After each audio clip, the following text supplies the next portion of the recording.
This is the Politics of Everything, and I'm your host, Amber Daines.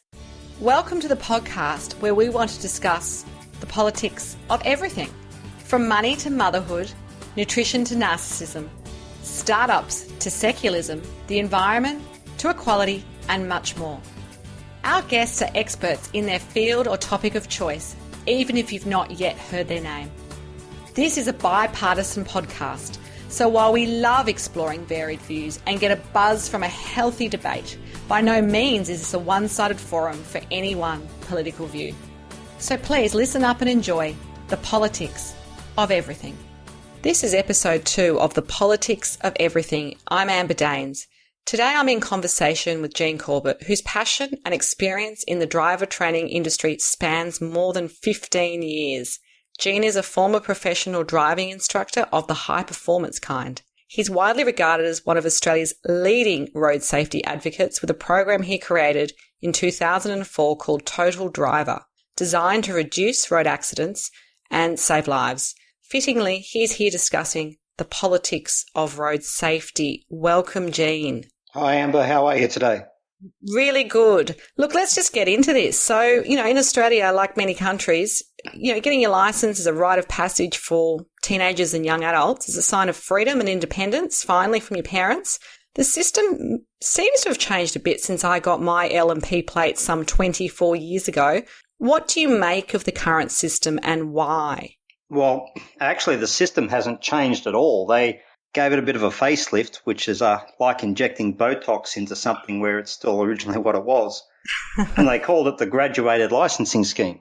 Now, in merits, it's got some great ideas, but it was all based on flawed data by an author called Christie, who was commissioned to write it for the government to express their point of view. And it is so poor in its execution, it doesn't even stand up to peer review. So while we've got these great initiatives such as you have to practice for 12 months and get 100 hours, we've completely forgotten that practice is fine, but only if you know what you're practicing. So we don't send our kids off to the football field so they each work out how to coach each other. We go looking for the best coach we can find. We don't send them to a school thinking that they're going to be sitting in a classroom and they'll somehow work out how to coordinate themselves. We send them to the school based on reputation with the best teachers that gives the best outcome. But with this subject, we suddenly say the kids can teach themselves how to drive, and all we need to do is sit down, shut up, and let them work it out, and they'll be safe. And it's quite clearly not the case. There's an old saying, practice is fine, but first you must know what to practice. So you can spend 100 hours practicing all the wrong things, and you'll still have a very poor outcome at the end of it, and that's the problem that we've got. Sure. And so what are the statistics like? I mean, how do you know this to be the case? How do you know it's not working? Unfortunately, Australia has not only the slowest declining road toll out of all the OECD nations, which means everyone's doing a much, much better job at reducing both accidents and fatalities than what we are. But in the last 2-3 years, what we're seeing is we're actually increasing our accidents and fatalities far beyond what we've ever done in the past. So what this is doing essentially is showing flawed policy coming to an end. So when they first introduced this scheme, they literally made it too hard for people to go and get their license, which meant people stopped applying for it. That meant you saw a downward trend in statistics as they were just literally finding other things to do while they waited out their few years before they could just go and do it without having to serve their 100 hours and 12 months. And in all honesty, that 100 hours sounds great, but only in the perfect family unit do they have time. And there aren't too many of those things around. There are a huge amount of single parents. There are an incredible amount of time poor parents.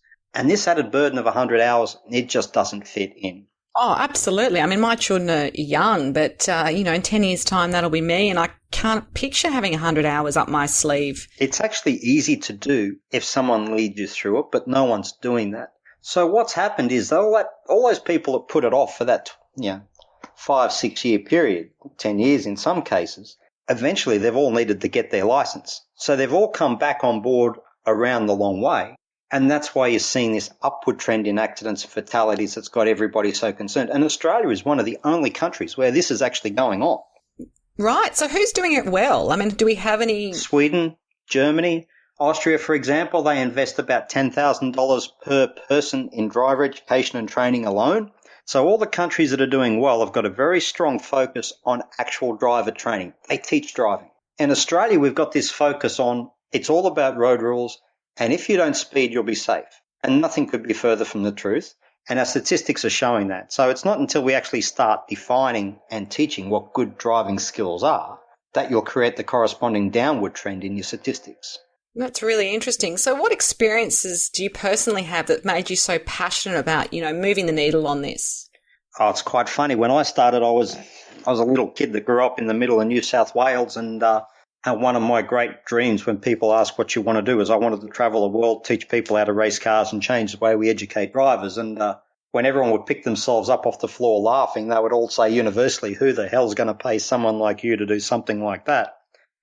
And through a series of opportunities and circumstance more than anything else, that was exactly where I wound up. I wound up working under the guise of this gentleman called Frank Gardner, who was Australia's leading motor racing engineer, racing driver. He worked with Sir Jack Dubin in Formula One and left that to pursue other endeavours that paid better at the time. Worked with Ford America developing projects like the GT40 and the Mustang series, and was part of a joint venture research project between NASA and the US Navy. So the wealth of knowledge and experience that this person had was astounding.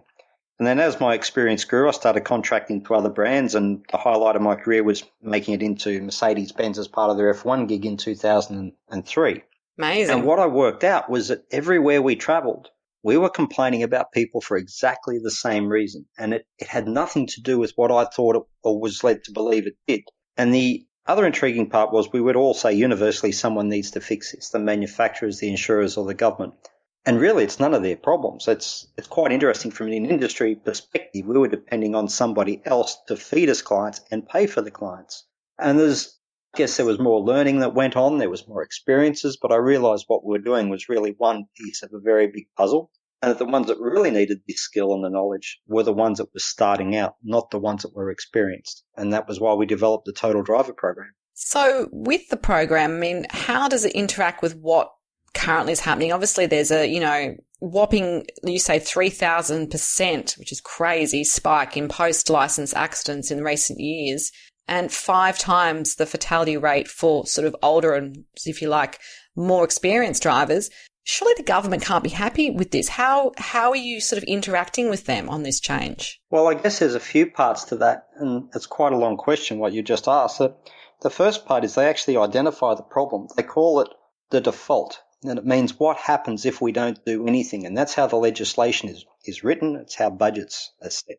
So it's a very cottage-based industry. It's just been homogenous in growth, and the problem is everyone that's in there setting policy has come from that industry. And they all think they're doing it right. And they all think if we just follow the rules that people won't crash. And the statistics are very telling that that's just not the case. Now, if you look at it from a business background, if you designed and implemented a new program for your workplace and the figures didn't rise by a percentage, they actually dropped through the floor by 3,000%, you would say that you failed massively in meeting the outcome of your objectives. But we're not thinking like that with this driver training thing. We're actually doing the opposite, and we're blaming the end person for the result of the poor training that they've received. So that's where the industry standard basis lies. And the hardest thing we had to learn was that, we never expected assistance, politically speaking, but what we didn't anticipate was outright hindrance, politically speaking. So the reality of our program moving forward is it identifies and connects with consumers who want a better outcome for their kids than traditional based driving lessons, because there's nothing that actually qualifies what a driving lesson is, what value you get for it, or if it's anything other than just passing the test. Absolutely. So, I guess the federal government's, Keys to Drive program has $15 million in funding per annum. Well, that's $15 million per year. Right. So, if that's money, it's still a significant amount of money. What else could they be doing? How could they be interested? What you do? If you were given the job today, what would you be doing? The first thing I would do is shut that program down. Now, the Keys to Drive program follows on from the methodology of their current graduated licensing scheme. And that means that if we just sit down, shut up, and let kids work out how to do it their own way, that they're going to be safer. Now, if that was the case, we would never be in this position, as that's how we all learned how to drive. In fact, when I first started out and I had my interview, which was a tryout session at the BMW Performance Driving Centre, I went there with the mindset that a kid from the bush was going to show these city slickers just how good driving could be done. And my ego copped a massive hammering over that first 3-day program. Well, the only thing that they've been able to work out how to do with Keys to Drive is not develop an understanding of driver education actually is, and not develop an instructor training program that was thought through and matched up with a methodology. In fact, the only thing you need to do to become a driving instructor is a 4-day course in how to run a small business, and you're actively told you'll learn the rest as you go. The only thing you need to be a driving examiner with any one of the Department of Transports is an internal course on the road rules. So they're not even qualified under a training and assessment criteria, which is a certificate 4. They're not experienced within driving instruction, so they don't have the certificate 4 to match up with that. And they have no relevant industry experience. They're literally people that apply through the public service, or they come from the front desk of a transport centre and they whack through a course on road rules and suddenly they're the assessors. So the variance in the assessment process is horrendous. So the only thing that they've achieved with Keys to Drive is to give select schools that subscribe to their methodology the ability to have free clients because they'll pay for a driving lesson per student, which is actually anti-competitive in nature. Now, that to me is a huge waste of resource. And at the end of the day, it's not making our roads and our people any safer. So, believe it or not, their only benchmark for the success of a Keys to Drive instructor is how many free lessons that they were able to do. So from a business perspective, if you couldn't create success when the government was paying your clients to attend, you've got some serious issues. Oh, totally. I absolutely agree as someone in small business. With your Total Driver program, it actively changes the driver behaviour from reactive to proactive and reduces post-license accident rates of new drivers by 75%. All this from a man who used to race cars, interesting. And the program has been validated by leading road safety organisations and Griffith University. When you developed this program, what were the stepping stones? How did you know how to do it? We didn't. And that was the intriguing part. I thought we did. And we had this global experience of skills and knowledge and this methodology that what we had to do was actually teach what driving was about, so how to break it down. And the key thing that I learned from my questions about what I was doing for a living was the number one thing we taught people how to do was buy time. So the trick is our brain can't process speed. And everything it wants to do is perfect for our biological environment. The moment you put them behind the wheel of the car, you introduce speed, and it's not calculating that. So everything it wants to do in response to a threat, a crisis or stress is the exact opposite of what the car needs to do. So we designed a program that was all aimed at retraining how they processed that threats and hazard information to manage this new environment. So it's like taking the operating system out of a Mac and putting it into a PC and wondering why it won't work. We rolled it out probably 6 or 7 times where we'd roll it out. We'd trial it in the field. We'd do our own test and measures. We'd realize how much we had to learn about this environment. We'd roll it back. We'd rewrite it. We'd re-script it. We'd go through it again. Once we had that right, we then had to develop an instructor training program because it's all on the caliber of the instructor as to the success of the student, like any form of education. And then we had to develop our own intranet or back-end web system to be able to manage the business so we could cope with growth on a large scale. And then we had to modernize it with phone applications and those sort of things for the in-field operations. And then we had to realize that what we were really doing was such a big task that we separated it out. So the practical is what's concentrated on the road with the skills-based training. The theoretical is based on what we do with the parents. So we support the parents with free information to teach them how to support the journey we're taking the students down on. We developed a system where we produced live reports of performance. So we had transparency and we included them within the learning process. Then we had to develop a mentoring program to keep them on the same page. So the parents are receiving a free high-end driving program as part of the learning that their kids are taking.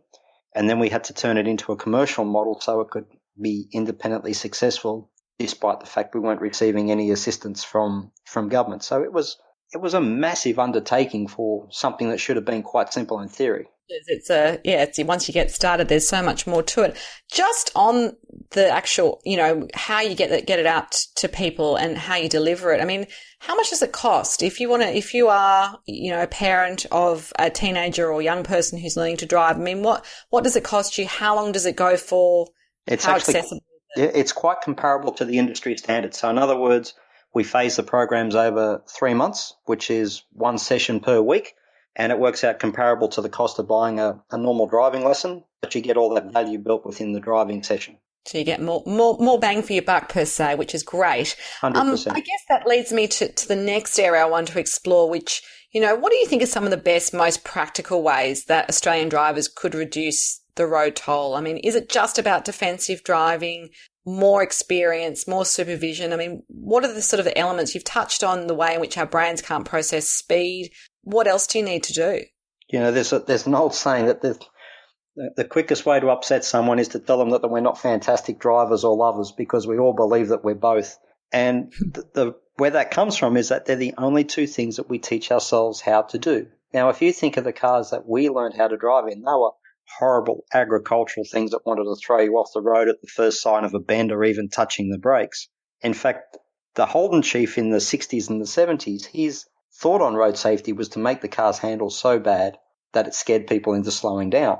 And then they had a guy called Hannenberger came in who thought that was the most outrageous thing he heard, and he introduced radial tuned suspension, and suddenly the car started to handle and feel good. So we've never actually been taught what driving is. So the first thing everyone needs to do is re-engage and find that passion, that fun of going for a drive again and connect with that. Everywhere you can go, there's so many things you can see. There's trips to take your families on.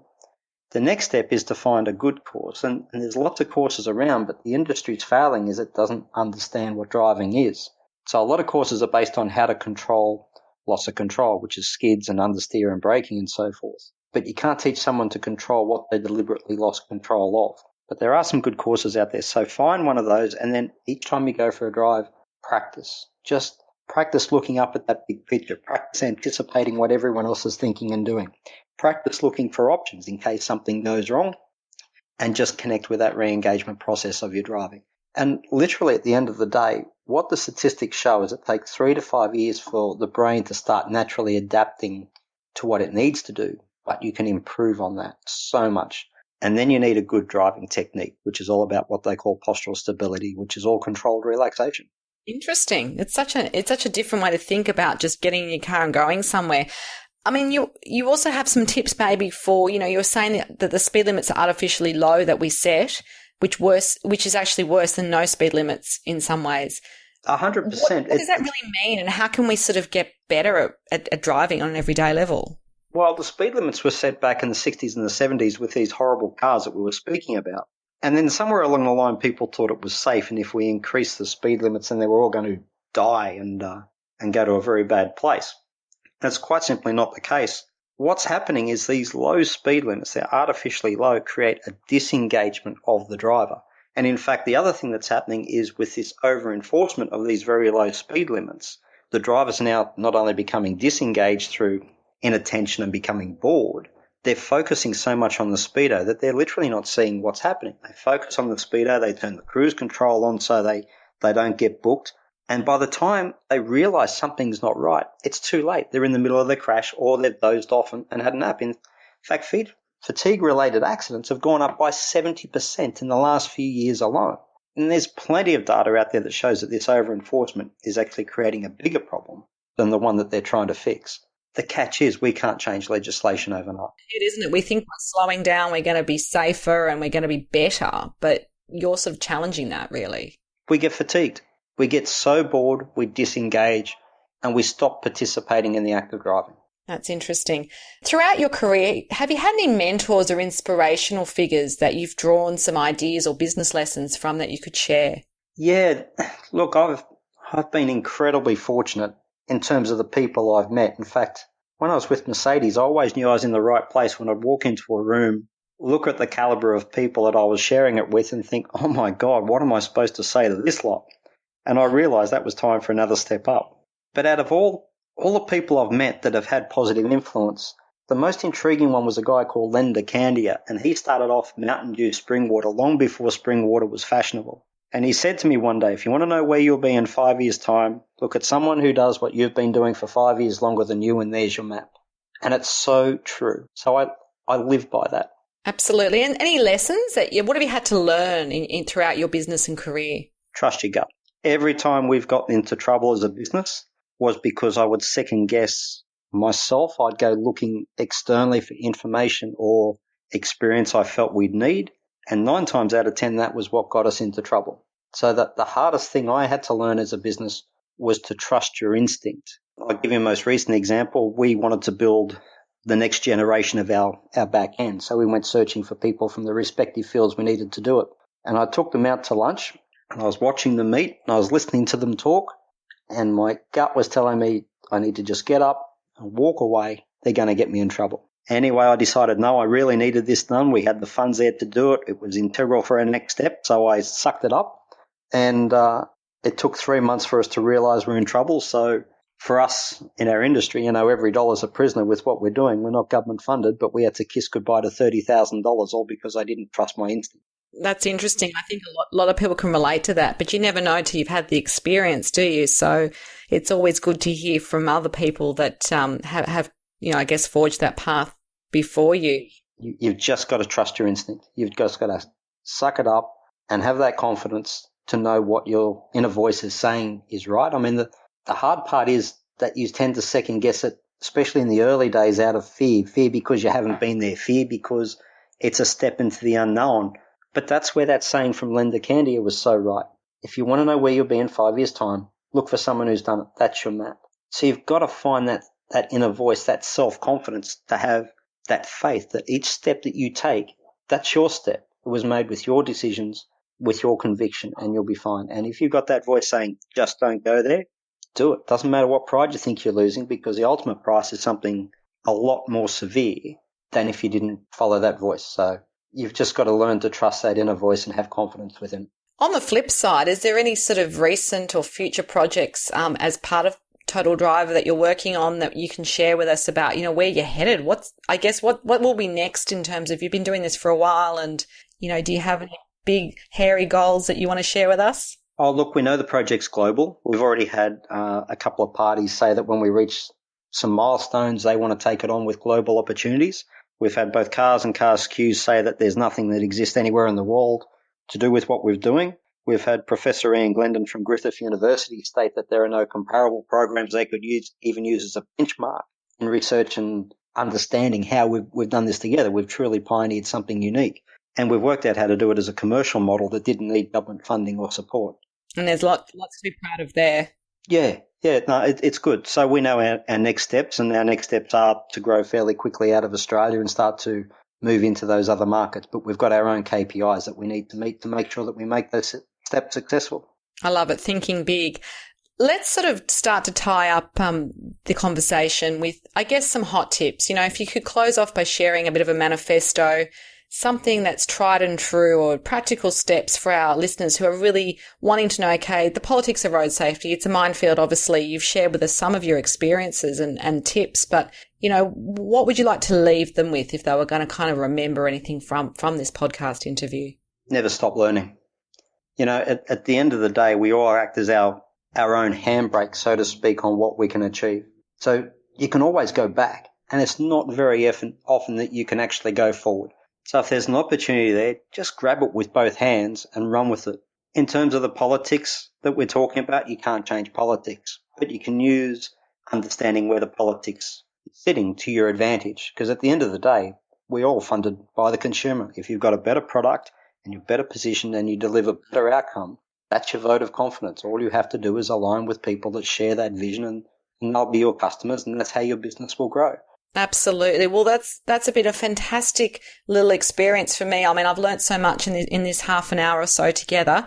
Thank you so much, Gene Corbett, for your time. And if anyone is interested in contacting Gene, his business is called Total Driver, and we'll have some details on our show notes as well. But you've been listening to The Politics of Everything, and I'm Amber Daines. Thank you so much. Thank you, Amber. Thank you. Thanks for listening today. If you've enjoyed The Politics of Everything, we thrive on feedback. So please add a short review and share the podcast with your network, your friends and family. I'm also always on the hunt for fabulous new guests, so if you've got a view to share and an idea how to get our listeners excited, please email me at amber@bespokecomms, that's BESPOKECOMMS.com.au, and we'll be sure to get back to you. Until next time.